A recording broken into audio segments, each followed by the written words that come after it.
So very good morning friends. I'll be sharing a few important things with regard to tackling MCQs. It's going to be very handy for you, so do check it out to make use of it. First one is knowing what to read in the question paper is very important. For example, the case scenario questions might run into 5 to 6 pages, be it in auditing or data tax. But whatever relevant for you might be hidden only in the last 2 pages or somewhere. So what I always recommend is, instead of starting with the case scenario, you should start with the questions. For example, the integrated case scenario 4 to 6 and answer the following questions. You should go through the questions 4 to 6 first.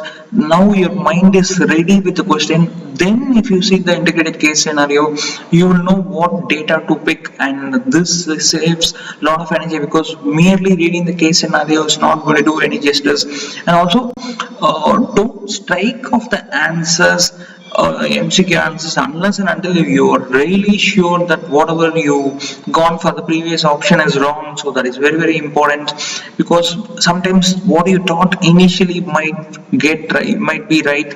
And also finish off all the theoretical parts in MCQ first. For example, 15 in FR, at least two questions will come theoretical, and remaining 13 questions will be practical. So if you finish this, so within 5-7 minutes, at least 6 to 8 marks will be in your pocket. So that gives more booster confidence. And also don't invest beyond 30 to 40 minutes in MCQs. This is very important, because some candidates, for example in data tax or in IBS, they invest at least. In data tax, I have seen many candidates, they end up spending 1 hour 10 minutes in MCQs. Then it will be a lot of pressure trying to complete the remaining paper. So you got to see the bigger picture, and it's totally fine even if 1 or 2 MCQs goes wrong, because you need to, ultimate target is you should cross 65. That should be the main objective.